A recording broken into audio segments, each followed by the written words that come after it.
At the end of the day, it's not about what you have or even what you've accomplished. It's about what you've done with those accomplishments. It's about who you've lifted up, who you've made better. It's about what you've given back. Denzel Washington. Welcome to Inspire Vision. Our sole purpose is to elevate the lives of others and to inspire you to do the same. Aaron, welcome to the show. Hello, Dr. Doug. Thank you for having me. I'm excited. Interesting topic, and probably going to be an interesting number of topics that we're going to talk about today. I'd love for you to share with the audience who you are, because I know you have an incredible background on Wall Street, and suddenly now here you're doing your podcast, which my impression is it's entirely different than Wall Street. So maybe a little bit of it, but share with the audience who you are, what you've done in the past, and what brought you to this point where you're doing your podcast, which is Evolved Podcast, right? Yeah, the Evolved Podcast is the name of the podcast. It's recently been changed. It was originally titled The Manhattan Prophet. I found people were sort of gravitating to it for looking for something kind of religious, which is really not what it is. If you listen to it, which I know you have. And I felt it needs to be rebranded a little bit just to fully encompass what the podcast is about. So kind of very quickly, I've been on Wall Street for about 2 decades. I've kind of, I started as a low-level analyst about 20 years ago, and I've kind of ascended to the point where I was able to co-found and manage as a managing partner in my own hedge fund. So I've really kind of seen it all, been there, and it's really, I think, a combination of my innate desire from an early age to understand things, why things are the way they are in the world, why systems are set up the way they are, to the basic why people hold the belief systems that they do, right? And I kind of went on the path of Wall Street because I was always interested in how the corporations work. I remember watching on CNBC, kind of all the numbers go across the screen, the stock markets and things like that. I was interested in what the heck that was, and that that along with a desire to make money, obviously drove me to the industry. And I think that the innate desire and curiosity, interest, and my experience has really given me a very interesting perspective, if you will, on a lot of the topics I discuss, and I think has cultivated a unique understanding, and something that I hope my listeners and this conversation with your listeners is impactful. Well, and how did you come up with your podcast? And obviously the focus is, as you say, more on the people and so forth. How did you come up with the podcast idea and motivation for that? Yeah, so look, again, my journey, I would say, in discovery and really in truth, was to get a proper construct understanding for the way society is structured, the way people decide or elect to do things. And it's taken me across a number of platitudes. It's taken me from looking into belief systems to economic systems to social systems to delving into ancient knowledge to modern day religious institutions.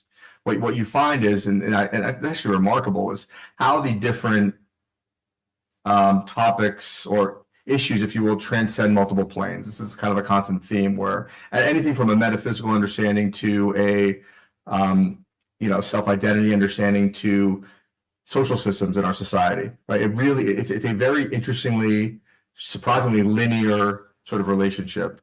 And I think that as I, especially through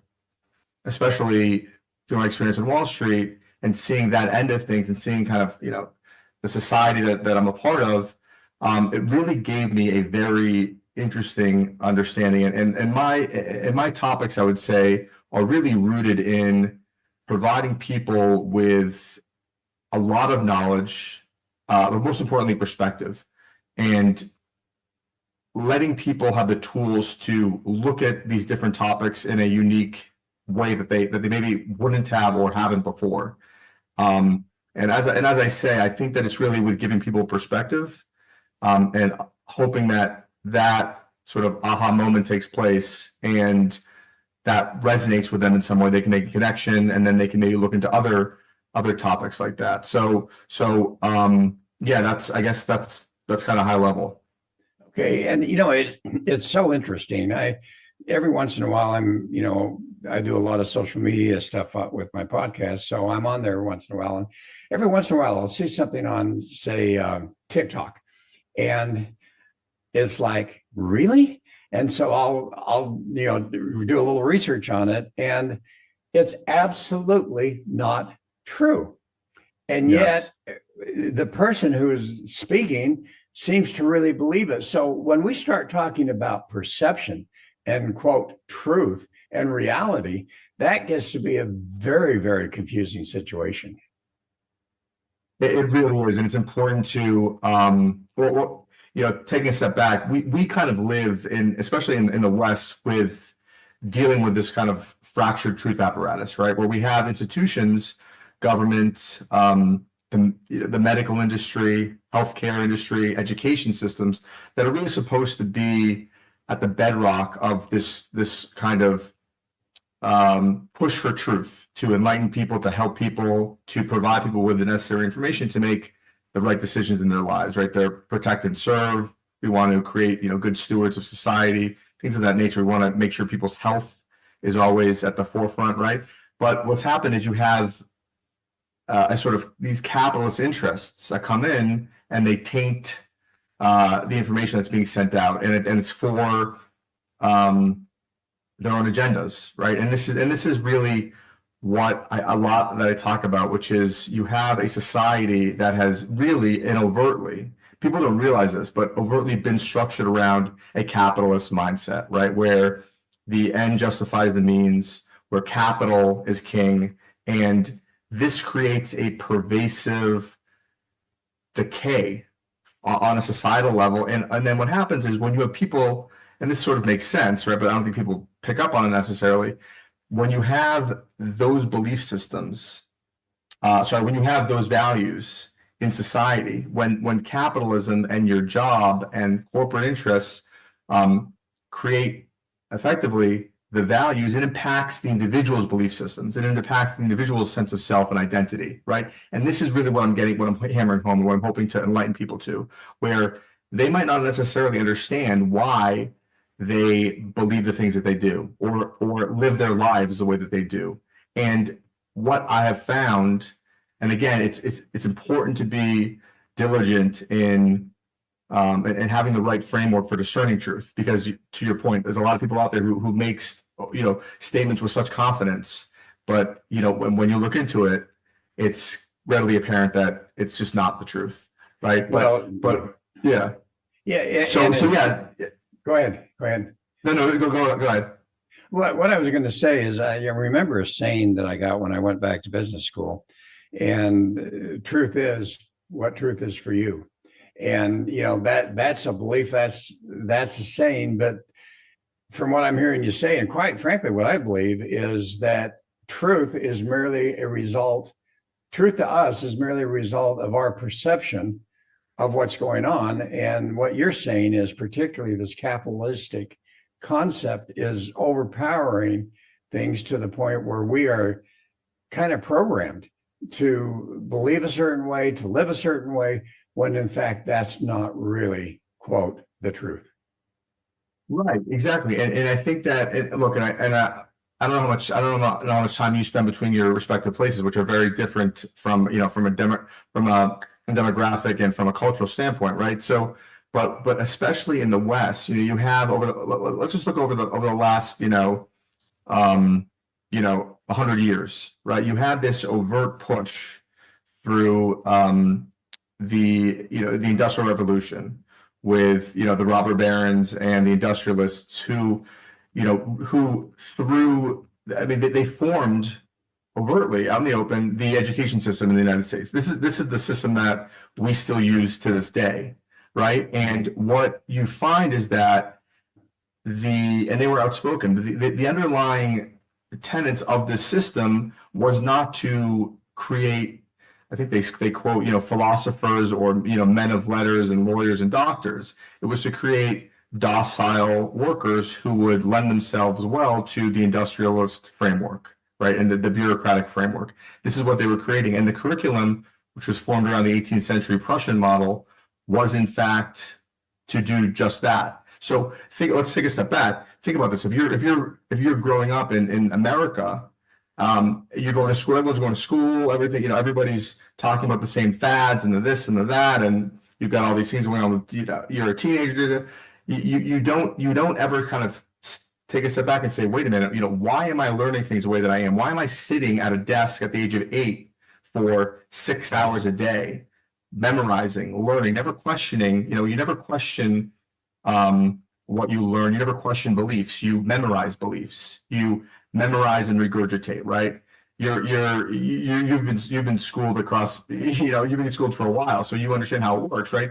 You go and you memorize things and you regurgitate, and then you get an A or a B or a C, whatever the grade is. That's not how the real world works. The real world works is you go out there, you screw up, you fail, you figure out what you did wrong, you get back up and you do it again. Every successful person, myself included, the reason that they're successful is because of their perseverance and their desire to transcend whatever the setback is, right? You don't succeed. You don't become successful, quote unquote successful, unless you go through that push and pull, right?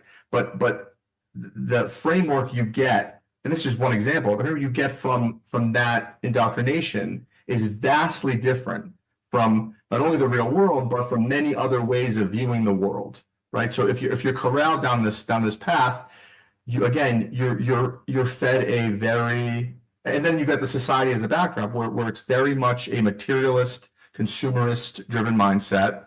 People don't see themselves as spiritual beings. They see themselves as material beings. The sciences teach you that, everything's material.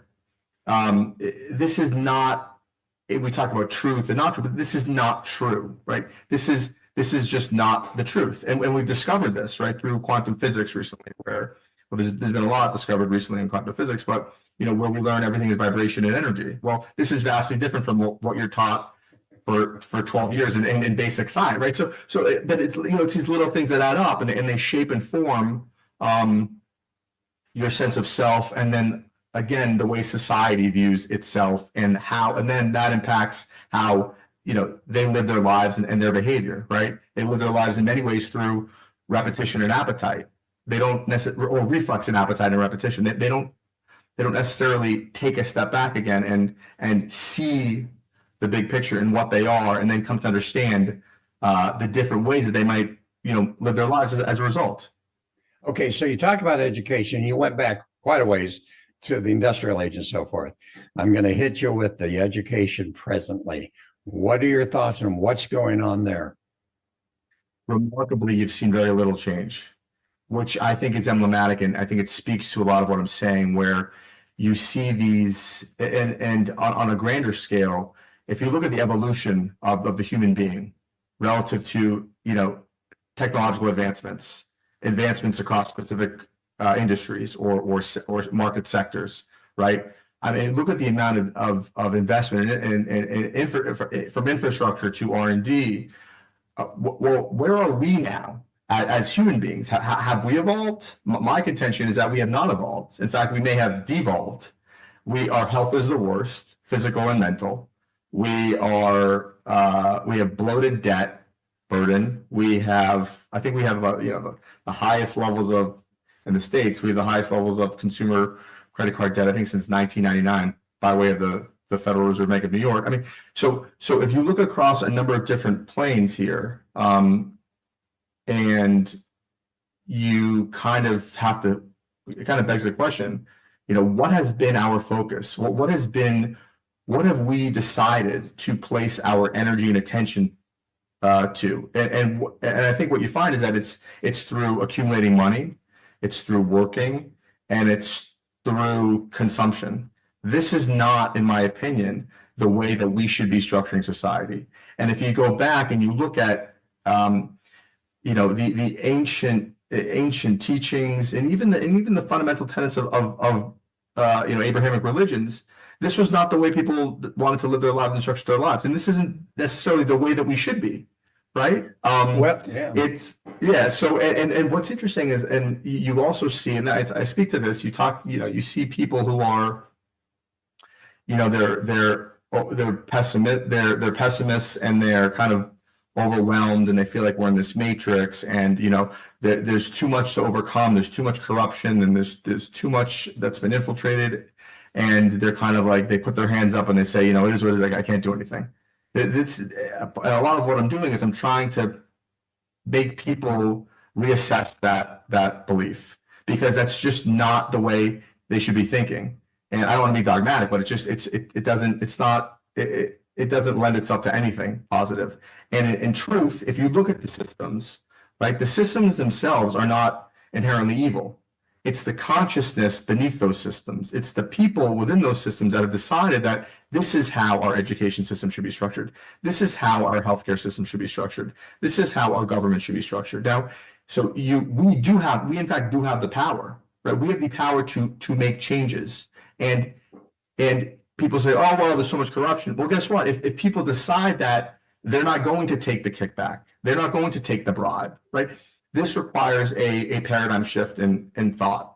And it's about coming to these realizations. And you come to these realizations by way of awakening people to, I believe, these facts. And I believe that Yeah, let's talk about, this societal conditioning, because, you're talking about economics, you're talking about education, but there's a whole plethora of societal conditioning that goes on besides those. And as you've been doing your podcasts and interviewing people and so forth, what would you identify as the major societal conditioning items that are going on? And you mentioned religion, so that's obviously one of them. But what are some of the other ones that you see besides just the economics and the education? I think that in the Western societal construct, I think that the main driver is money, and I think that has perverted and infiltrated everything from every sacred institution to people's identity and self-awareness. I think that, and it's not necessarily, again, this is important to state, it's not necessarily like people are just, greedy and they just want more and more and more. And people really, by virtue of the way things are set up, the systems, who benefits, who doesn't, people have to take on this mentality, because if they don't, they can't survive, right? In the West, you must plug into the system in order to live. You have to, not everybody has the fortune of being able to start a company that's hugely successful, or to go to medical school and pursue their dreams as a physician. The vast majority must take a low wage job whose wage is not necessarily determined by the right factors. We should be paying people more money. There should be a universal basic income. When we're spending $6 trillion a year on, F-all, I mean, just absolute garbage, right, around the world.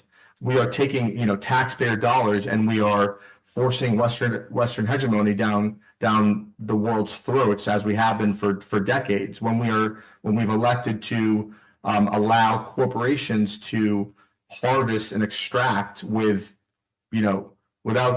any checks and balances, because, again, capital is king, and at least in this world. So we need to, and I believe that we need to start enlightening people, giving them complete information, and allowing them to make a decision about how they want to live their lives. If they're not given knowledge, or at least perspective, to your point, we don't make that leap, we don't make that jump. And I think that we are now, as you've seen, especially with what's been revealed by the recent administration, and I'm not trying to get political, I'm talking about facts here.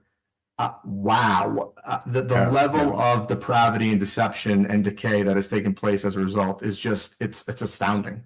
It's disgusting, and it really only kind of further legitimizes, I believe, what my effort is and many people's efforts are in giving people different perspectives and different ways of viewing themselves and the world around them.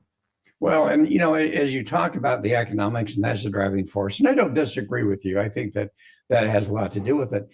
But for people's lives, there's so many other elements that go on. I mean, you have, as you mentioned, the word spirituality, and I want for you to define for the audience what you mean by spirituality, because you talked about the Abrahamic covenant and that type of thing. But people have lost, quote, their spirituality to such a large degree. And what is your definition of spirituality, number one? And then number two, why have we lost that in general in society? Now, people will say that's not true, but go ahead. Yeah, I would say that is true. I think that that's a big component here, right? I think that when, I have always associated, by virtue of my own, indoctrination, I've always associated spirituality with religion, right? However, as you peel back the layers of the onion, if you will, what you find is it's in many ways the exact opposite of religion. And if you look back at ancient knowledge, if you go back to the Egyptians, right? Go back to even in many ways the Greeks, the Sumerians, there was an understanding, a scientific understanding that spirituality wasn't just about a mystical transcendence. It was part and parcel to our scientific understanding of the world. Now, maybe the way that they were expressing this relationship doesn't necessarily resonate with people's consciousness today, but spirituality again transcends planes where I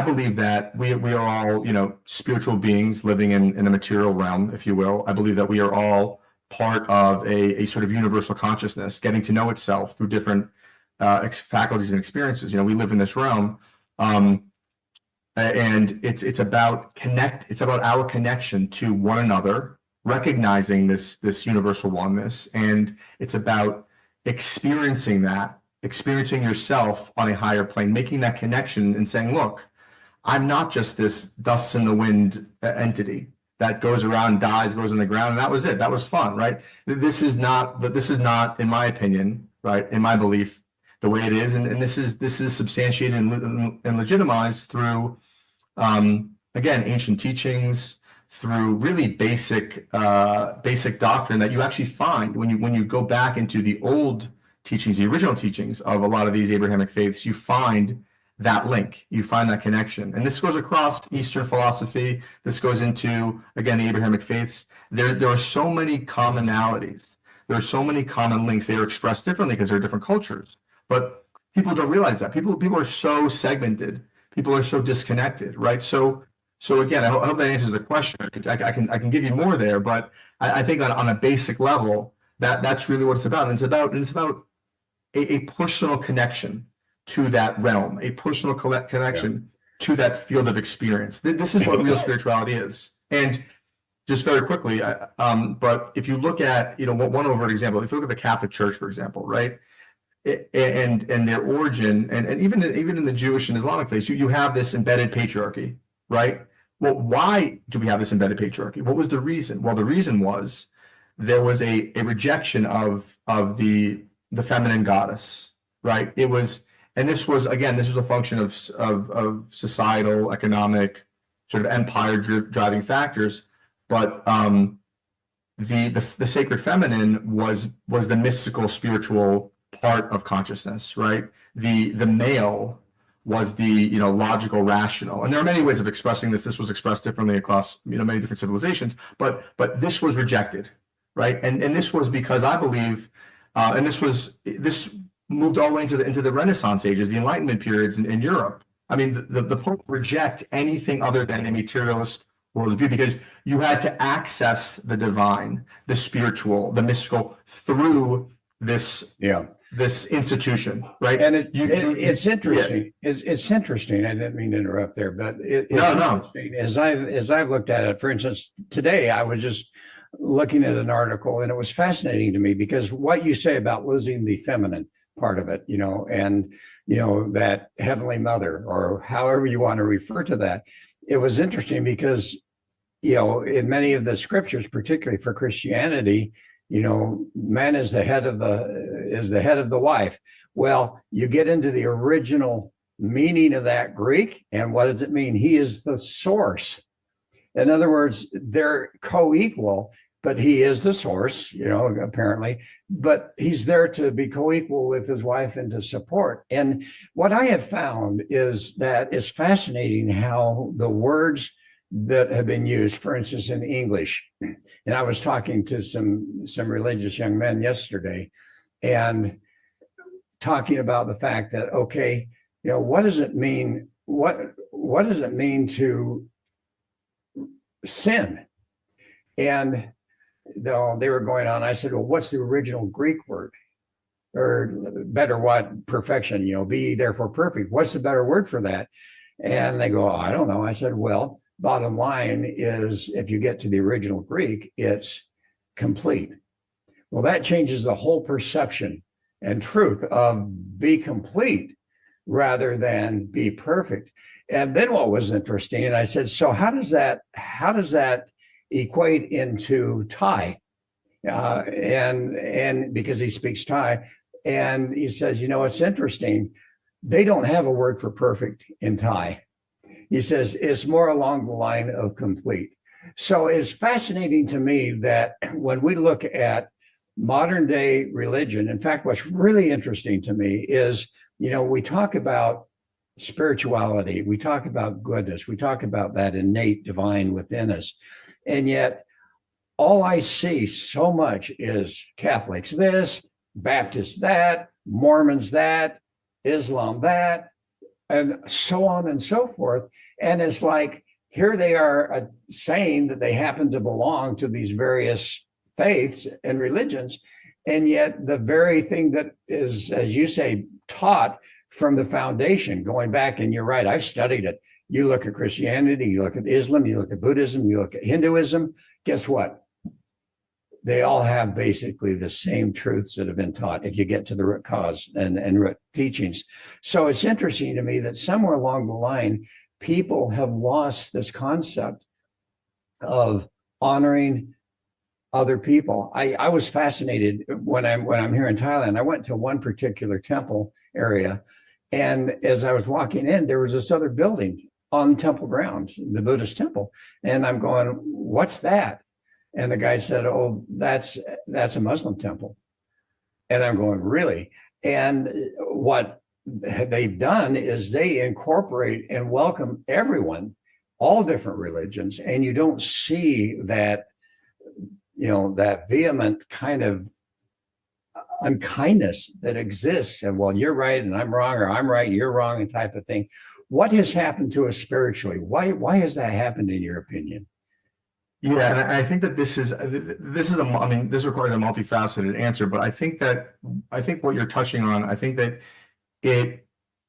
it speaks to this sort of identity crisis that I call it, where you have people that are identifying through the systems that we've created, my country, my religion, my big house, my big paycheck, my job. But people don't realize that's not who they are. Right? Not even, and let's take this a level deeper.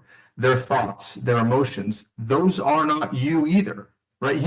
You are having your emotions and your thoughts. So when you have people, and again, this could be understood to be a part of this materialist understanding, where when you're looking to identify and find meaning even in the world around you and of yourself, well, what are you going to do? If you don't have the spiritual connection, you're going to gravitate towards the things that you do in the world, right? Again, you're misidentifying with these externalized ideas or systems, right? So I think that's a big part about it, where you have this fractured understanding. And people are in many ways unconscious of this, and they're also blinded by Oh, this guy has a different skin color. Oh, this guy speaks a different language. Oh, there's a different culture here. So people are almost, they think by virtue of what the individual looks like, again, a materialist understanding of the world, this guy's so different from me. This guy's is it. But guess what? They're not so different from you. We all have the same faculties. We all perceive things the same way, actively taste things the same way. We all and again, at the core of our belief systems, we all these were perverted, but we all believe in these same fundamental things. So it's important, again, in this effort to get people to think critically, to question, to develop a curiosity if they don't have one, and hopefully in doing so, they begin to look into, inherited belief systems, what I call to be things that are understood to be divine, but are just never checked, right? The way that one lives their life. Oh, it's just everyone else is doing. This is the way society is. This is what you're supposed to be doing. Why? Well, why are you supposed? What if it doesn't lend itself properly to you, right? And something that you can see right away, right? On a very basic level, if you look at students who don't, let's say, test well on the SAT or the MCAT or whatever standardized test it is, well, these people are not necessarily not intelligent, not smart. What it shows you is that the test itself is flawed. It's not accounting for the wide spectrum of intelligence. It's distilling certain abilities, logical, deductive abilities that will work well within the construct of our socioeconomic, infrastructure, if you will, that they will be able to excel in jobs that require these skills. But that right there, you are cutting people off right there and telling them that you're not smart enough, worthy enough, and that is why you are not getting the A or getting the great standardized test score, right? So it's really, and I believe again, if it keeps going back to this misunderstood sense of self, misunderstood identity, materialist driven by default way of viewing yourself and the world around you. And this is, I just did an episode on this, but if you look at globalism, right? If you really look at what globalism is telling people, it's that capitalism used to be a system where people were expressing the liberal ideal, liberal not being Democrat, Republican, liberal being really liberal is about individual self-interest being tantamount to everything else, right? So you had the liberal ideal as the driver, the liberal ideal as the driver, and that would bring the individual and society as a whole up. It was about the people living in a certain region, and if they follow along this way of conducting commerce and living amongst one another, that was the best way to do so. Well, what's happened now is that you have capital unchained, capital without any responsibility to a land, to a people, to anything sacred, anything divine, right? Now it's out there. It's dictating to governments what they can and cannot do. Now it's through the IMF and the World Bank and through intelligence agencies. I mean, this was the CIA over the past 100 years. They were effectively, high-end hitmen, high-end, body guys going around pushing corporate interest on South America, on Africa, and this was so that companies had an upper hand in that region, right? So it's really it transcends, and it's about understanding why certain structures aren't necessarily the right way to be doing things, and who those structures are benefiting. Okay, so here's the question. We've talked a lot of generalities here, okay? Yes. So let's talk about the individual. I know that as you've worked with individuals, you've really helped to impact their lives. And I'd love for you to share, number one, how do you help them on an individual basis to deprogram from all of these societal interests and conditioning? And is there a story that you can share without naming names of where you've been able to actually help someone through that deprogramming really make a change in their life? Yeah, so it's what's interesting is when you try to talk to people about these issues, what you find is that, and this is, I think this is just kind of basic human nature, but when you pierce somebody's veil and people kind of think to themselves, wait, has everything that I've thought to be true not true? Or, am I living my life in a way that I shouldn't be? Some people look at it as a constructive exercise. Other people are kind of can't take that. It's very scary for them to take that leap to the other side, right?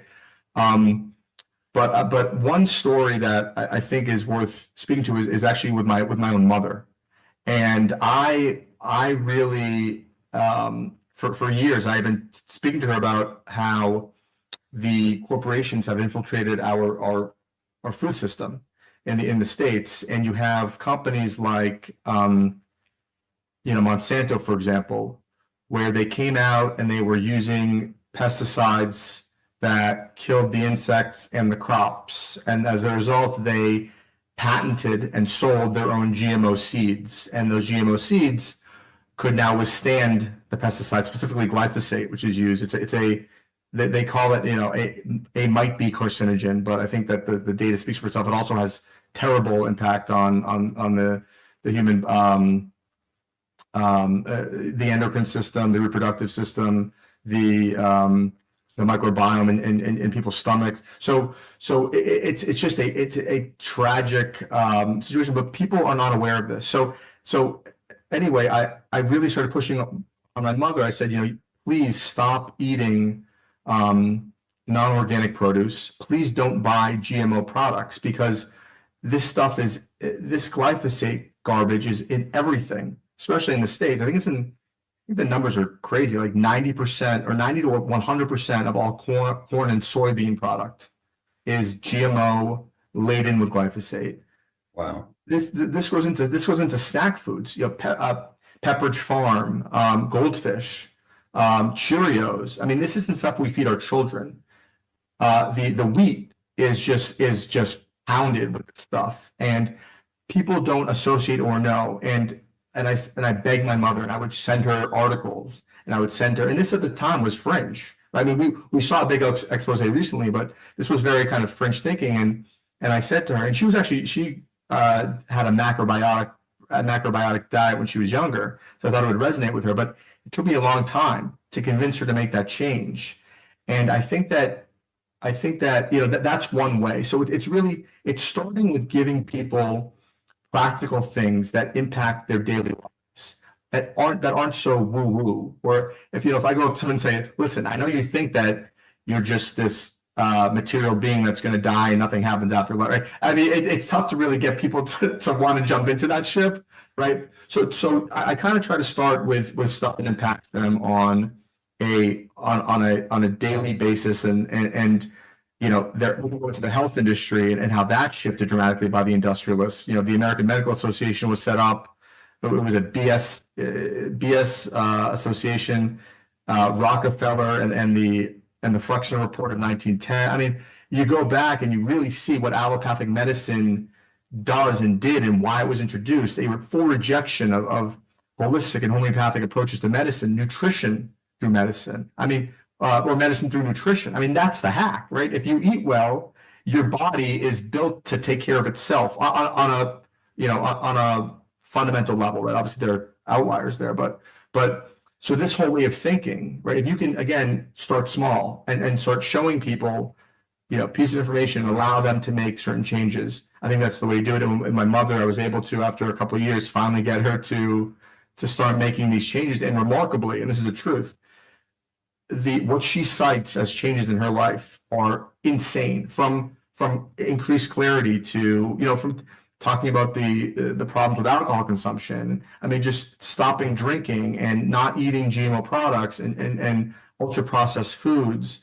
So it's not necessarily all the information behind how the tobacco industry penetrated the food industry between the 1980s and 2000s with Kraft Nabisco.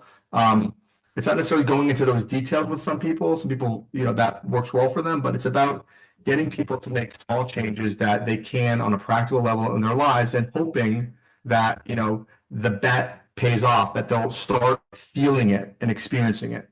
So how do you help people? Because when you get even deeper, and obviously you're talking about some things that are really tough to change, just like nutrition, no question about that. But as you think about even deeper aspects, you talk about religion and the effects that religion has had on people's mentality and self-worth, in many cases very positive, but in many cases very negative, particularly as I've interviewed so many people, and that seems to be one primary situation. Or you have childhood trauma, childhood experiences that get embedded in that subconscious mind. How do you even go there? Have you tried to help people to get to that point where they understand that, you know what, I'm not even living my own life. I'm living society's life. I'm living someone else's life. How do you help them to get to the point where, as you talk about spirituality, they really come back to the point that, hey, this is who I am and this is who I can be. And it's just a matter of starting to eliminate all of this junk that's been put on us. Yeah, I think it's difficult because in many ways you have to kind of be sensitive to where you're looking to attack or approach. Because, for example, there are many ardent believers in Jesus, for example, right, in the word of Jesus. And there is such, first of all, I although I don't believe that Jesus is the Son of God, I believe that the teachings that you find, his teachings, right, are hugely beneficial and speak truth, right? So if you have somebody who maybe doesn't fully understand the truth behind this Jesus figure, but can appreciate the teachings, to me, it's like, pick your poison here, or choose your battles wisely, because I think that they're getting something beneficial from it. Now, if you have people who are, kind of like in a zombie-like state, believing that they're going to find salvation through going robotically to church or to temple or praying three times a day to Mecca, those people are not going to get to a touch on spirituality. They're like kind of like a greyhound on a racetrack. They're chasing this bunny. They don't know that. They think they're going to get there as long as they kiss the ring and go to mass, but they're never going to get there, right? They only get there if they allow themselves to understand the true history of their religion, and understand what true spirituality is. And just very quickly, and I'll kind of answer your question better. I know that wasn't necessarily what you're looking for, but people nowadays say, we're on a good trajectory. People are rejecting religion. They're gravitating towards spirituality. I have two things to say to that. One thing is, yes, but I call the popes like the wizards. I call them, they're like the Wizard of Oz. They cast their spell, and in doing so, the Christian faith, the United States of America is a Christian country. They are the bedrock of our civilization, cross continents.